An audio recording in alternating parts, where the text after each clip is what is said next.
Ini kisah tentang Yahya ibnu Zakaria alaihissalam yang aku petik untukmu dari Mukashafatul Qulub Al-Mansub ila Imam Al-Ghazali itu. Sekali saja dari bentangan umurnya ia merasa kenyang karena roti gandum yang dimakannya. Pada malam hari itu ia tertidur dan tak bangun seperti malam-malam sebelumnya. Lalu Allah berfirman padanya, "Ya Yahya, hal wajadta daron hiya khairun laka min dari, aw wajadta jiwaron huwa khairun laka min jiwari." Wahai Yahya, apakah telah kau temukan rumah yang lebih baik dari rumahku, atau telah kau temukan tetangga-tetangga yang lebih baik dari tetangga-tetanggaku? Wa izzati wa jalali lau atla'ta 'alal firdausi wa atla'ta 'ala jahannamin itla'atan labakaita 'ala sodida badalat dumu'i walabistal hadida badalal masmuhi. Demi keagungan dan kebesaranku, seandainya tersingkap olehmu surgaku, seandainya tersingkap olehmu nerakaku dengan ketersingkapan penuh, pasti akan kau pilih menangis darah dari tangisan air mata. Pasti akan kau sukai mengenakan baju besi dari baju wol itu. Itu sekali terjadi pada diri Yahya sepanjang umurnya. Diri yang tidak pernah kenyang kecuali satu malam itu. Dan Yahya bersumpah pada dirinya setelah itu untuk tidak kenyang selamanya. Lalu apa yang terjadi pada diri yang tidak pernah lapar meskipun semalam? Bagaimana diri semacam itu bisa tamak ibadah kepada Tuhannya? Bagaimana diri semacam itu bertahan dari serangan rasa bosan pada kebaikan? Bagaimana diri semacam itu melawan godaan kosong, angan-angan dan permainan? I'lam ayuhal insan, anan nafsal amaratu bisu'i hiya a'da laka min iblis, wa innama yataqawwa alaika syaitanu bihawa nafas wa syahwatiha, fala taghurrannaka nafsaka bil amaniya wal ghurur. Sadarilah wahai manusia, sesungguhnya diri yang amarah kepada su itu lebih hebat memusuhimu dari iblis. Sesungguhnya setan itu mengalahkanmu dengan hawa nafsu dan kecenderungan-kecenderungannya. Jangan kau tipu dirimu dengan angan-angan dan main-main.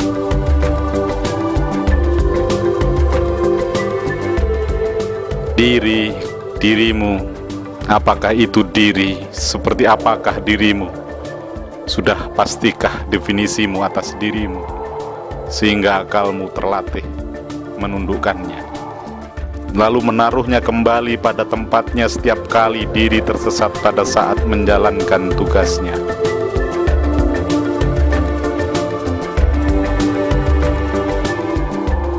Mengingat diri, aku ingat Koja, orang Sinting kota tua itu. Mondar-mandir di bawah pohon terlihat bingung.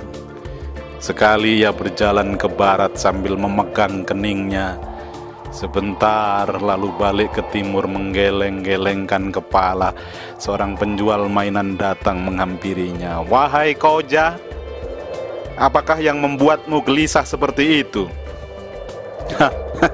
"Gelisah? Tidak, aku hanya bingung saja." "Bingung karena apakah kau Koja?"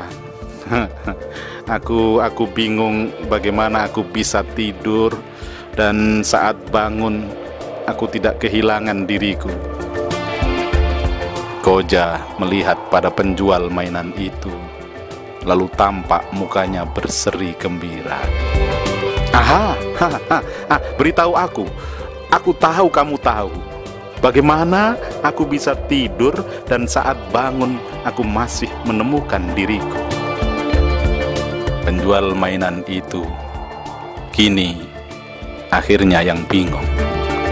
Orang Sinting, pikirnya. Lalu ia menjawab sekenanya, beli saja mainan balonku ini, lalu ikat di kakimu. Setelah itu tidurlah. Dan nanti saat kamu bangun, dia yang terikat balon di kakinya, itulah dirimu." Koja senang dan setuju untuk membelinya. lalu mengikatkan benang balon itu di kakinya.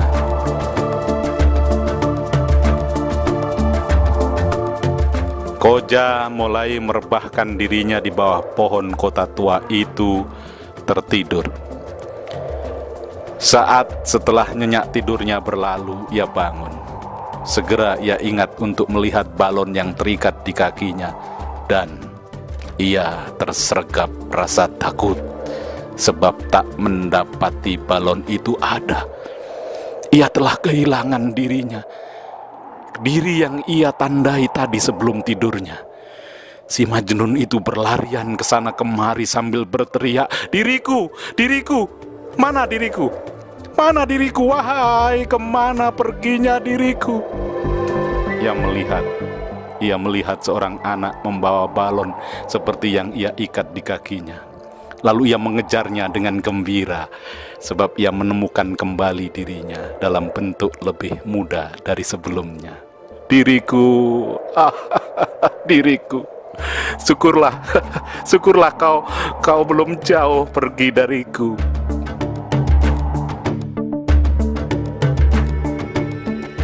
Gilakah Koja? Atau kau yang tak mampu menangkap pesannya? Tuba liman sagolahu aibuhu an uyubin nas.